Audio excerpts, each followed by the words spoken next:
Obrigada, professora Paulina. Esse degrau aqui derruba...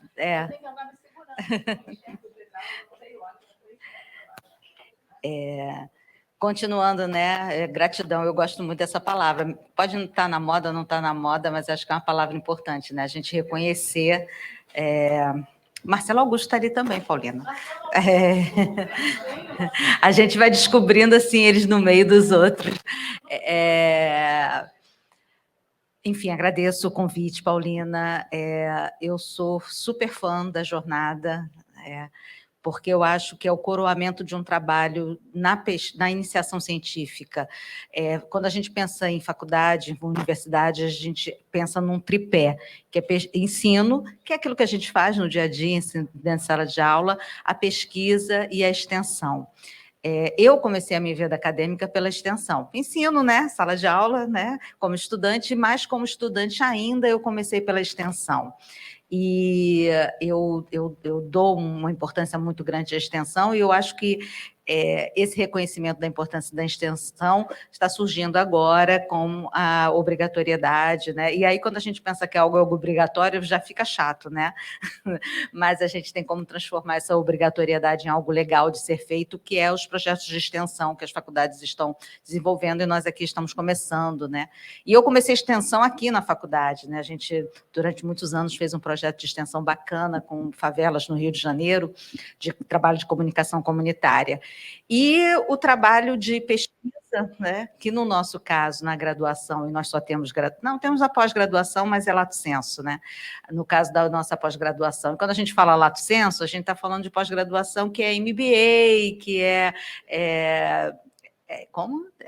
Especialização, a gente está falando de especialização. Quando a gente fala uma pós-graduação estrito sensu, a gente está falando de mestrado, doutorado, né? Então, às vezes, a gente também precisa entender isso. O que é pós-graduação, né? Pós-graduação é aquilo que você só pode fazer se você tiver uma graduação.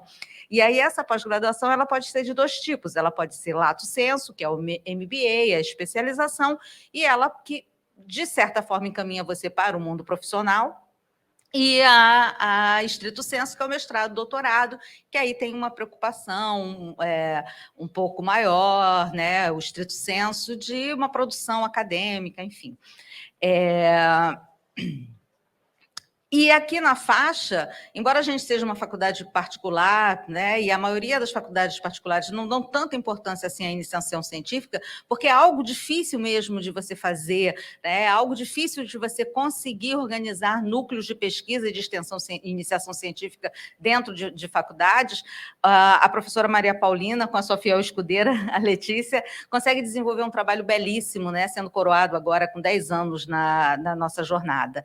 Então, eu acho que vocês devem ficar muito de olho, né, quando é que sai o edital da iniciação científica, porque vale a pena, é muito interessante, vai dar para vocês uma perspectiva muito diferente a respeito do que é fazer uma faculdade.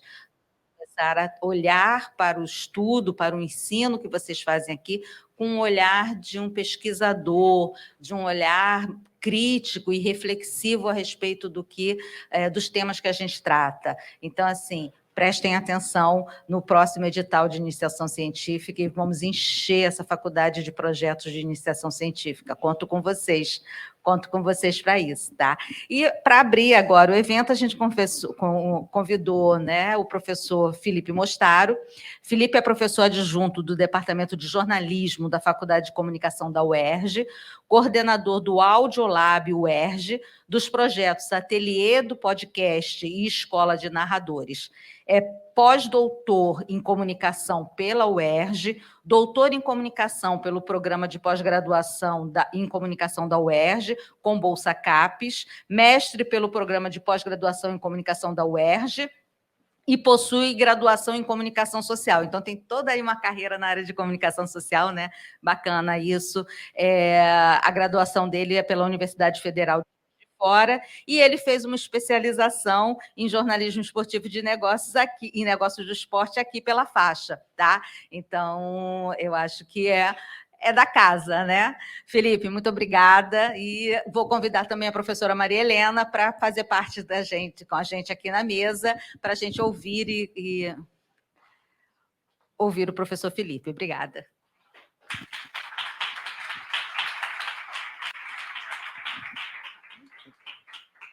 Bom, boa noite, pessoal. Queria agradecer demais ao convite, minha querida amiga Maria Helena, das outras professoras, né, Ivana, Maria Paulina, e é muito bom a gente ver esse auditório cheio para a gente falar de pesquisa, falar de iniciação científica. Na minha área, né, jornalismo, eu costumo falar muito com os alunos que não existe jornalismo se você não pesquisar.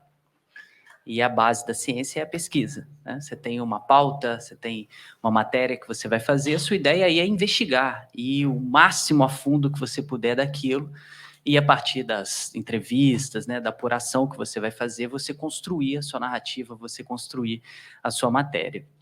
Eu vou entrar ali rapidinho para colocar os slides para vocês, mas quero avisar que eu trouxe aqui 3 livros, nós vamos sortear aqui no final pela lista de presença, tá?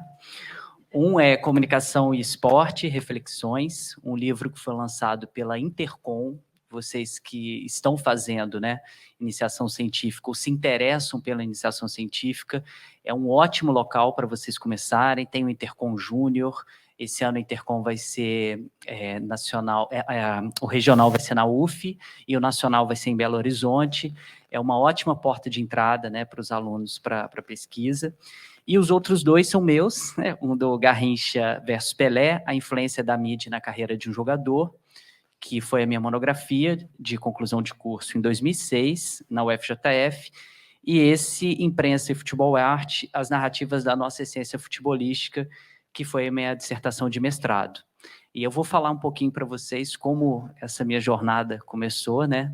A Ivana já deu um spoiler, que se não fosse a faixa, eu não teria vindo para o Rio. Eu me formei na UFJF, eu queria muito me especializar na área de comunicação e esporte, e quando eu vi esse curso, né, jornalismo esportivo e negócios do esporte, algo bem abrangente, né, que a gente consegue entender a dimensão do esporte de uma maneira mais ampla, que é o que eu vou apresentar aqui para vocês hoje, eu me mudei aqui para o Rio de Janeiro só para fazer essa pós. E isso me levou a um mestrado, me levou ao doutorado, me levou a ser professor da UERJ. Então, aquela vontade que vocês têm, né, de saber sempre um pouco mais sobre um assunto, né, não tá bom o que eu já li sobre isso, eu quero mais, eu quero mais.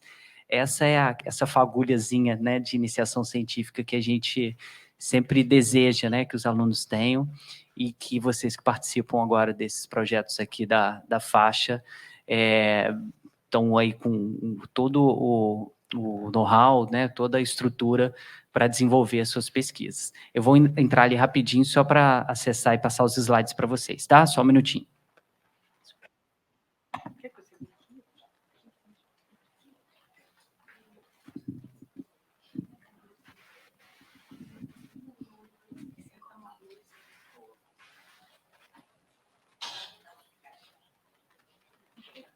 Eu não fico sem falar, né?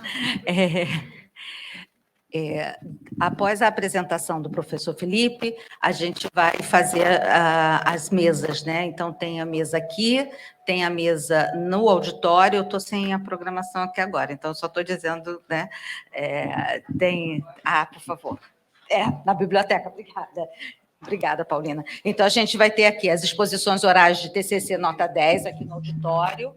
Na biblioteca, a gente vai ter apresentações de iniciação científica do curso de Direito. Na sala 21, exposições orais dos TCCs de nota 10. Na sala 22, exposições de vídeos dos TCCs de nota 10. Na sala 24, apresentações da iniciação científica dos cursos de cinema, design, publicidade e propaganda. E na sala 26, exposições de vídeos dos TCCs nota 10. Aí, para fazer uma propaganda nossa, nós do Em Todo Lugar vamos fazendo a cobertura, então depois vocês podem ver as matérias lá. Bom, boa noite, pessoal. Gosto de ficar em pé. Tem problema? Posso ficar em pé? Eu vou... tranquilo. Então, pessoal, eu vou falar um pouquinho para vocês aqui das bases, né, que a gente tem da pesquisa em esporte no Brasil. Peraí, deixa eu ver.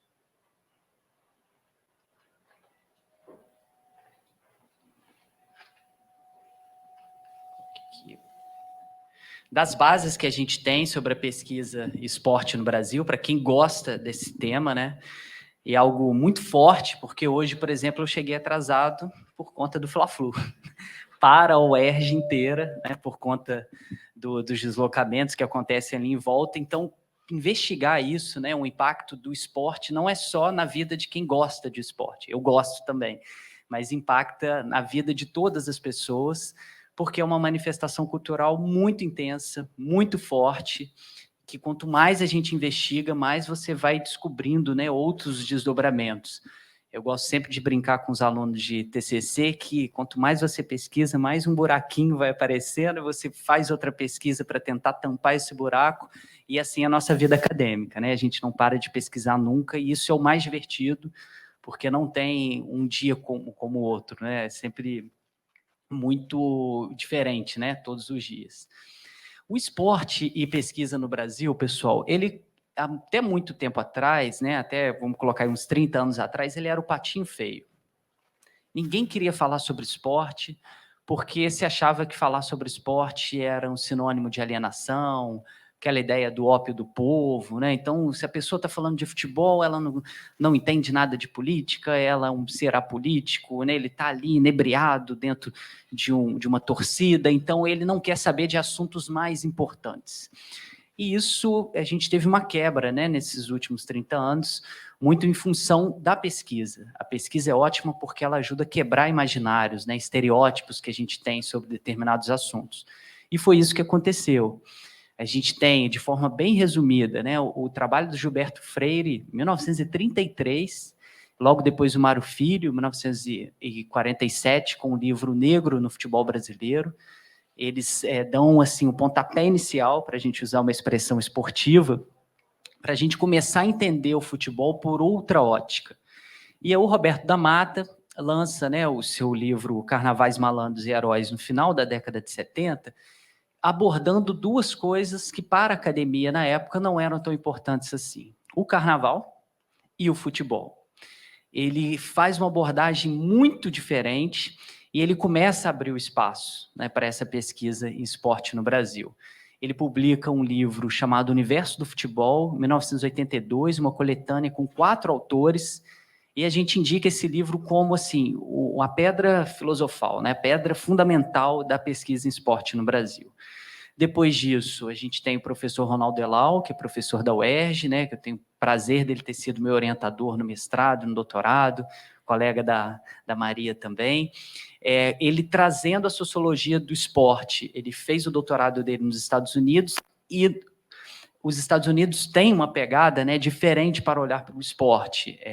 A ideia do esporte deles é muito voltado para a parte econômica, né? É fácil a gente perceber isso ao ver um jogo da NBA, um jogo da NFL, e ele traz essa pesquisa, né, o que ele observou lá, para, entre aspas, fundar a sociologia do esporte no Brasil. E a partir daí a gente vai ter 3 pontos muito importantes, né, para vocês que se interessam em fazer essa iniciação científica com o esporte. Um ponto que é muito tratado como ópio do povo, seria a ideia do uso claramente político, né, principalmente do futebol, teria um objetivo de driblar a consciência das pessoas, aquela ideia de pão e circo. E aí, fundamentalmente, os estudos que focam no período da ditadura militar brasileira são muito focados nessa área, né, de como a ditadura utilizou a seleção brasileira de 1970 e outros elementos para tentar driblar a consciência da população. A gente foi avançando um pouco mais e a gente começa a investigar e começa a perceber, dentro dessa base do Gilberto Freire, do Roberto da Mata e do Mário Filho, que eu comentei com vocês, do futebol não como essa alienação, e sim como uma integração nacional, como um congraçamento, como um espaço social onde a união nacional vai se fazer presente. É um exemplo fácil da gente perceber na Copa do Mundo. Você querendo ou não, né, não vai ter aula, né, você vai assistir o jogo, na hora, mesmo você não se interessando muito, você acaba torcendo, vibrando para o que está acontecendo. Essa ideia de um rito nacional, de um ritual nacional, e onde até a publicidade vende uma ideia do que é ser brasileiro. Então, é o ritual de 4 em 4 anos que o brasileiro vive, que está permeado por várias situações antropológicas, sociológicas, né? O jornalismo muito forte nisso, a publicidade, que tentam passar essa ideia. Você é brasileiro, logo está torcendo para essa seleção. Que é uma loucura, né? A gente parar para pensar. São 11 jogadores, 11 homens, né? Fundamentalmente a Copa do Mundo de futebol masculino, correndo atrás de um objeto esférico, numa grama, né, geralmente verde, com 2 retângulos, cada um de um lado, e para todo mundo para acompanhar isso. Quando a gente começa a olhar antropologicamente o estranhamento, você fala, meu Deus, está todo mundo maluco, né? Indo todo mundo para o Maracanã agora para ver isso. E a gente começa, né, a entender os significados que isso tem para a sociedade brasileira. O Roberto da Mata, ele vai dizer que o futebol vai simbolizar uma democratização do país. O local onde índios, brancos e negros, né, representariam essa nação. Então, ele vai interpretar que o futebol seria um ritual com regras muito claras e uma chance real de ascensão dos negros na sociedade brasileira. Ele faz essa abordagem, né, ela vai ter alguns poréns depois, né, algumas críticas, mas isso é algo absolutamente fundamental para a ideia que a gente tem de identidade nacional.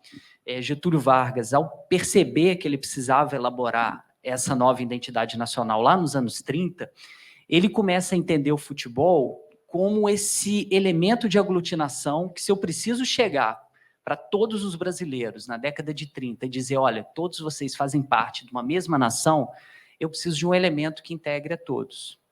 E aí ele vai pegar o futebol, que é uma manifestação cultural muito importante já naquela época, fundamentalmente por conta do rádio, né, de ter expandido isso para o território nacional inteiro, e ele aproveita-se da ideia do Gilberto Freire da miscigenação. Então, a miscigenação é algo que une todos os brasileiros. Qualquer brasileiro é miscigenado, então aqui nós temos um fator de identidade nacional e, com o sucesso da seleção em campo, uma demonstração que o Brasil vai andar para frente, que o Brasil vai ser um país bom a partir disso. Claro que é uma colocação, né, que tem várias e várias críticas, mas naquele momento histórico ela foi muito importante, né? Ela conseguiu ter uma força simbólica muito intensa mesmo, fundamentalmente na Copa de 1938. E aí tem uma terceira abordagem, né? A gente falou do ópio do povo, dessa da democratização, e é que a gente costuma trabalhar lá na UERJ, principalmente no grupo de pesquisa do Ronaldo e no meu grupo de pesquisa, o futebol como espaço de conflitos. A gente tem tanto uma coisa quanto outra. É um local em que a gente vai estar disputando, né, toda essa força simbólica que o esporte tem, a gente vai ter que ter um olhar que vai depender muito do contexto, qual referencial a gente vai ter naquele momento. Então, em qualquer ritual amplamente conhecido no mundo, né, o futebol ele vai se tornar um local dessa disputa, né, dessa tentativa de dominação do ópio do povo, do espaço de congraçamento da nação. Ele vai ser algo muito mais amplo do que isso. Em determinados momentos ele pode ser usado, sim, e em outros ele pode ser um espaço de congraçamento, também. Quando a gente começa a pesquisar, a gente vai vendo que sempre tem uma vírgula depois, né? Ou, né, começa a colocar outros detalhes. E a partir daqui, a gente tem essa ideia da comunicação presente no futebol sendo muito poderosa, né? As simbologias que a gente tem no futebol, as interpretações, reapropriações que nós vamos ter, esses rituais, como eu comentei para vocês, da Copa do Mundo, criação de mitos, de heróis, de elementos lúdicos que vão fazer as pessoas realmente se envolver de uma maneira muito vigorosa e se tornar um poder simbólico muito grande na nossa sociedade.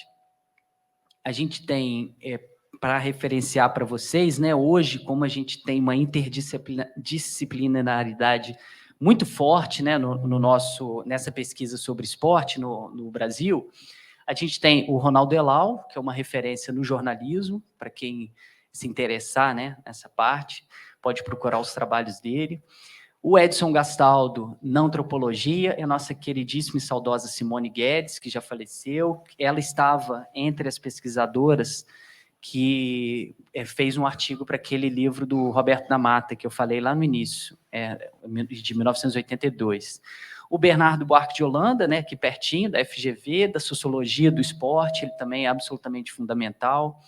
O Vitor Mello, da UFRJ, que trabalha a história do esporte, principalmente a história comparada, tem vários trabalhos muito interessantes.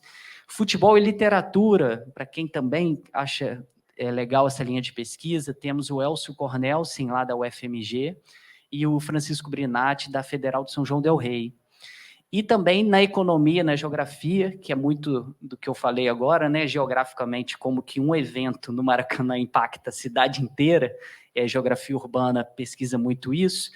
O Gilmar Mascarenhas, que infelizmente faleceu, né? Um professor nosso lá da UERJ, o trabalho dele é absolutamente fantástico sobre isso. E o Irlan Simões e o Anderson Santos meio que continuaram, né, o seu legado. O Irlan Simões fez doutorado com a gente, mestrado e doutorado com a gente na UERJ, o Anderson Santos é um pesquisador do Nordeste.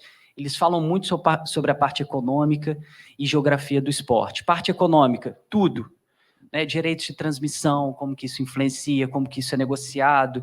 Então, são várias linhas de pesquisa bem interessantes para quem gosta desse tema. Eu costumo brincar também com meus alunos de TCC, que quando a gente vai fazer um TCC, vocês têm um tiro curto, né? São 6 meses. Mestrado a gente fica 2, doutorado 4, e também acumula com o final da faculdade, final do estágio. Eu sempre falo assim, escolha algo que você goste. Que você goste de fazer, né? Porque você vai chegar em casa cansado do trabalho e para os alunos que eu indico que gostam de esporte, eles chegam, nossa, professor, nem parece que eu estou estudando, que eu estou lendo um assunto que eu gosto. Procurem sempre focar nisso, né? Isso é algo que vai fazer uma diferença muito, muito grande. E dentro, né, desse crescimento, aqui, todos esses autores que eu mencionei para vocês ajudaram muito a construir esse campo de pesquisa em comunicação e esporte, né, esporte e antropologia, esporte e sociologia no Brasil. Nós tivemos o que a gente chamou de a década de ouro do esporte no Brasil. E isso acabou contribuindo para outros pesquisadores virem a começar a pesquisar o esporte também. A gente teve o PAN, 2007, logo depois os Jogos Mundiais Militares, e finalizando com a Copa do Mundo 2014 e as Olimpíadas 2016. Isso foi um boom gigantesco, tanto que a Intercom, em 2012, colocou o nome do congresso, o tema principal sendo o esporte. A gente teve um aumento muito grande de pesquisas, e até pesquisas que não têm relação direta com o esporte. A Maria Helena, por exemplo, ao falar das mudanças da cidade olímpica, você acaba falando, né, só existiram essas mudanças porque a cidade foi sede dos Jogos Olímpicos de 2016. Então, isso se tornou um campo de pesquisa muito, muito forte, que acabou aumentando, né, os eixos e as redes de comunicação que o esporte passou a ter em outras áreas.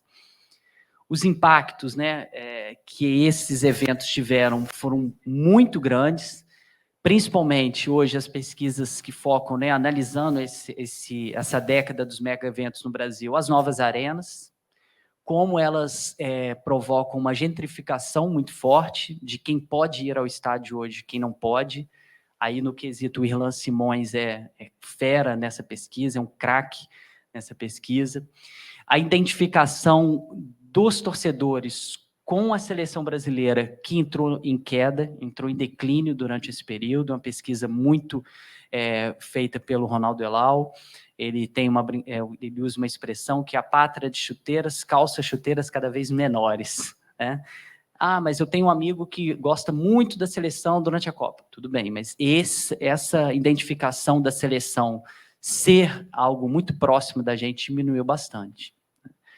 O Elal brinca que na década de 70, se ele perguntasse para alguém assim, você quer que o Brasil seja campeão do mundo ou o Flamengo campeão do mundo? As pessoas iam falar, Brasil, né? Hoje, não preciso nem fazer essa pergunta, né? Aqui para vocês, você quer que o seu time do coração seja campeão brasileiro ou que a seleção ganhe a Copa de 2026, por exemplo? E aí a gente analisa o que provocou essa queda. Então tem a questão da Nike, né? Como que ela passa a comandar as excursões da seleção brasileira, passa a jogar fora do nosso país. A gente não tem mais, quase não tem, né, jogos aqui, passa a ter jogadores convocados que eles sequer chegaram a vestir a camisa de um clube brasileiro. Então, tudo isso vai entrando numa pesquisa que também chega na questão econômica, até a gente entender como o neoliberalismo se estabelece na sociedade hoje. A minha pesquisa de doutorado foi sobre os técnicos da seleção brasileira e a mudança é muito brusca a partir dos anos 2000. Do técnico até o próprio nome, né, coach, né, a gente tem vários coaches, né, que vão tentar gerenciar a sua vida e, em vários aspectos. O técnico e o discurso neoliberal muito pautado nesse sentido. Se eu mostro essa foto do Tite em 1960, ninguém vai dizer que ele era técnico da seleção brasileira. Né? De terno, parece um executivo, um CEO. E é mais ou menos essa imbricação que a gente vai ter, até mesmo nos clubes hoje, se tornando SA, que também é uma linha de pesquisa muito forte, tudo decorrente do impacto dos mega-eventos que a gente teve no Brasil. Além de outras, né, de urbanas, como a da própria Maria Helena, uma amiga nossa da UERJ, a Vânia Fortuna, nosso professor Ricardo Freitas, e outras pesquisas, né, que vocês procurarem sobre esses impactos.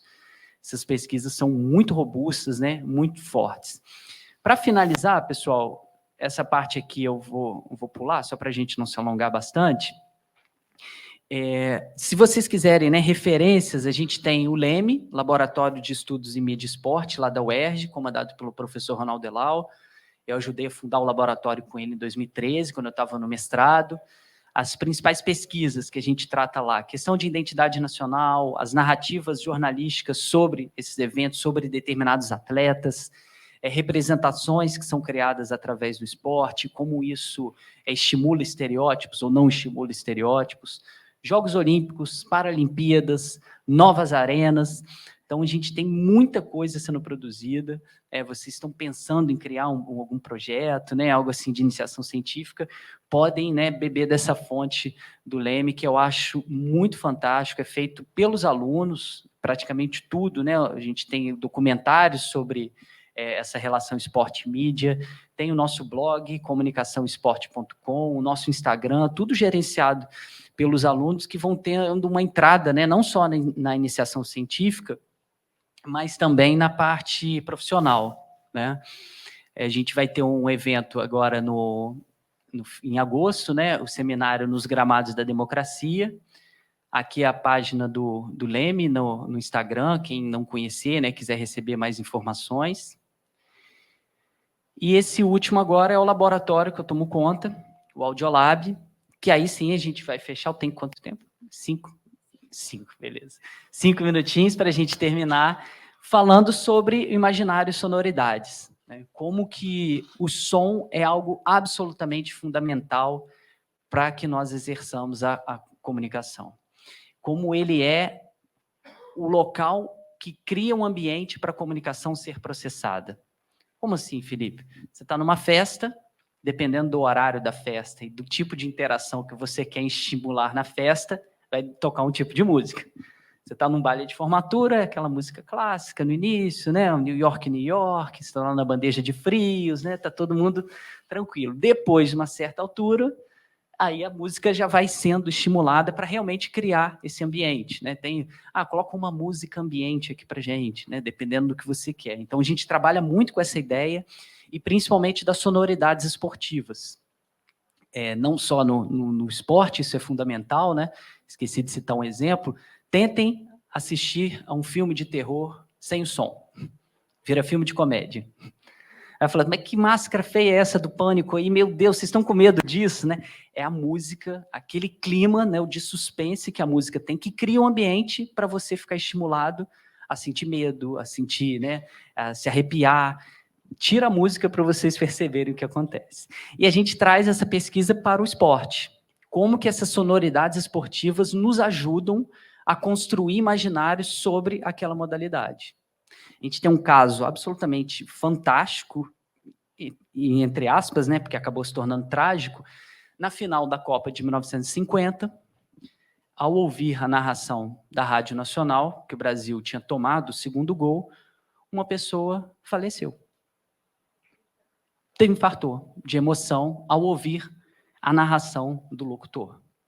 Então, olha como essas sonoridades impactam a nossa vida, impactam o nosso corpo de uma maneira tão forte que uma pessoa teve um infarto e faleceu logo depois do jogo, né, Brasil e Uruguai, quando o Brasil perde, né, com o gol do Didier. Nesse Audiolab, o laboratório de áudio da Faculdade de Comunicação, nós temos hoje, dentro do nosso projeto de extensão, que é o Escola de Narradores e o Ateliê do Podcast, 25 podcasts mensais. Muita coisa, tem todos os temas que vocês imaginarem. Nós estamos fazendo uma média de 15 transmissões e lives mensais por mês. Hoje a gente estava fazendo a transmissão da semifinal da Liga dos Campeões.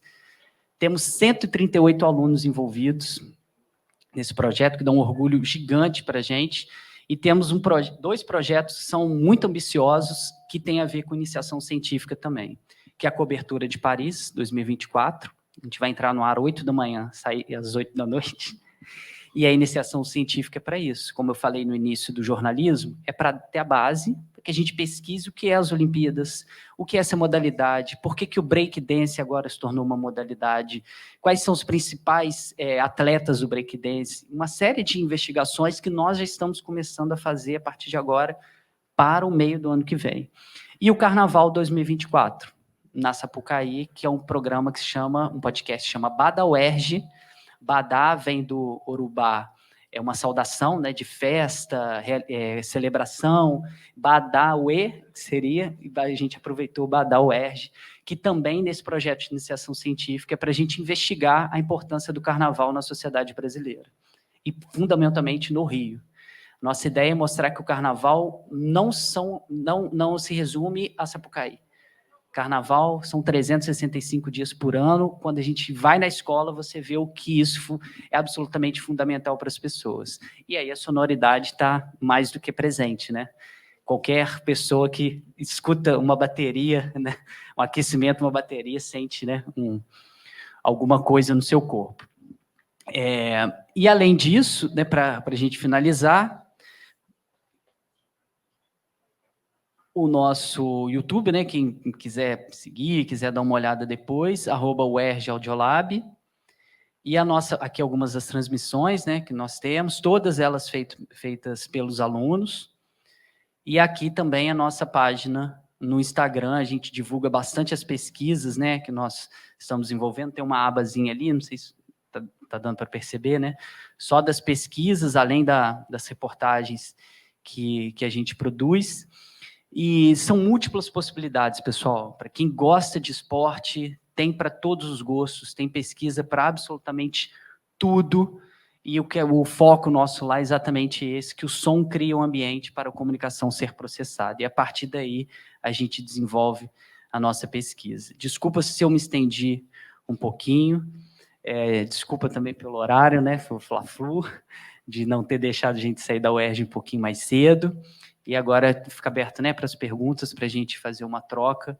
E fiquem à vontade para perguntar o que vocês quiserem. Agradeço muito novamente aí o convite de todo mundo. Prazer estar aqui na faixa. Como eu disse no início, né, o que me trouxe para o Rio de Janeiro foi a faixa.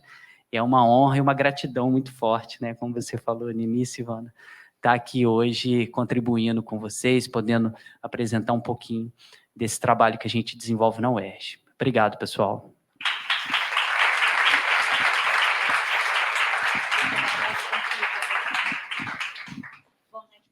Do tempo, eu vou abrir para 2 perguntas. O Lucas já levantou, Lucas, e mais uma. Com certeza. Boa noite a todos aqui que estão aqui também no auditório, os que assistem em casa e em qualquer lugar na live. Queria perguntar sobre um aspecto que eu acho que é muito interessante, que é a questão do extracampo. Como é que a pesquisa lida com as repercussões da mídia sobre as questões extracampo do futebol? Em especial a questão de cartolagem e também de questões de arbitragem e justiça desportiva. Eu acho que essa interseção está cada vez sendo mais debatida e cada vez mais entrando, inclusive, na cabeça e no debate do torcedor. Seu nome? Lucas. Obrigado, Lucas, pela pergunta. É ótima a sua pergunta, porque o Nelson Rodrigues brincava que, né, no futebol, ele brincava que o futebol, o pior cego é o que só vê a bola, né? É exatamente, a gente não está muito interessado, assim, na nossa pesquisa, Claro que o resultado do jogo interessa, né? O que acontece em campo interessa. Mas o extracampo é absolutamente a base da nossa pesquisa, né? É entender o contexto que cada Copa do Mundo foi produzida, cada Jogos Olímpicos foi produzido, é entender todas as nuances que existem nessa rede de relacionamentos que deixa o futebol, né, essa manifestação cultural, como você bem disse, né? Se a gente analisar especificamente dentro de campo, a gente cai naquela brincadeira que eu fiz no início, por que tem esses 11 caras, 11 mulheres correndo para um lado e para o outro? E a partir do momento que a gente vai na iniciação científica, né, o que eu comentei com vocês sobre os técnicos, a gente está desenvolvendo, dentro dessa ideia do neoliberalismo no esporte, a questão dos jogos de aposta, né, das plataformas esportivas relacionado com essa cartolagem. A gente tem um colega da UFRJ, que é o Leonardo Demarque, ele é professor de comunicação também, e ele já tem uma pesquisa muito forte sobre as Big Techs e como esse cenário de aplicativos, né, eles estimulam de uma maneira muito forte para que a gente troque informações muito rápido, né, uns com os outros, e dentro disso foi criado, perceberam um nicho simplesmente gigantesco de pessoas que se interessam por esporte, que querem ter algo a mais para ver um jogo. Então, eu torço para o Flamengo, mas no jogo do Vasco eu vou apostar alguma coisa, eu também começo a mexer com aquilo. Dentro de uma lógica do derivativo no mercado financeiro, que seria você particionar. Então, a gente observa hoje esse dentro de campo sendo picotado por esses locais. Então, não interessa mais o todo, o global do jogo, se o jogo foi 2-0 ou 3-0. Já passa a me interessar quantos escanteios esse time teve, quantos cartões amarelos essa pessoa vai ter, que tem uma influência direta, né, na cartolagem, como você falou muito bem, nas relações que existem no esporte e até nos escândalos, né, de um jogador de um time da Série B, lá de Goiás, que não tem muitos recursos, chegar um cara muito rico e falar, olha, tome 3 cartões que eu vou te pagar 10 mil reais. Então, olha como que algo que parece que está completamente afastado do esporte, que são as Big Techs, as tecnologias que na palma da mão, né, antes, se a pessoa quisesse jogar, ela teria que ir a algum local, falar, ó, põe 5 reais aí no Flamengo hoje.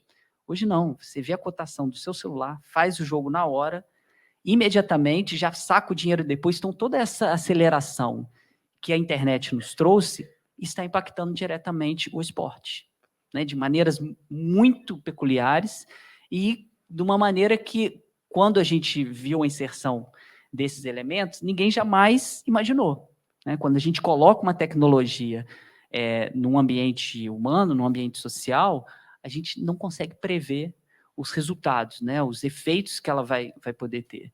E, nesse sentido, tem um impacto gigantesco. Né? A iniciação científica é absolutamente fundamental para isso. Para a gente entender, olha, não é só um aplicativo qualquer de apostas. Tem toda uma construção ali por trás, né, de uma lógica econômica, de uma lógica que a gente chama, né, de uma lógica neoliberal, uma lógica tecnológica. Isso tudo é esse extracampo. Né, para quando a gente for falar uma matéria sobre o jogador que foi assediado e vendeu lá um jogo, a gente ter essa construção mais ampla, né, que eu falei no início da pesquisa, que tem tudo a ver com jornalismo.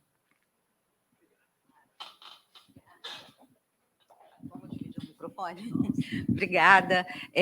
Bom, quero agradecer ao professor Felipe, aqui o certificado de participação no evento, os anais da jornada. Bom, acho que a gente começa a ver que o esporte, né, tem aí um campo enorme de pesquisa, um campo enorme de possibilidades da gente pensar, né? Todas as áreas têm, como ele falou, e a gente fala, né? Todo mundo que orienta fala isso, né? Escolha o assunto que você gosta para você fazer o seu TCC, porque vai ser muito mais fácil, muito mais prazeroso. Tá? Obrigada, Felipe. E agora, gente...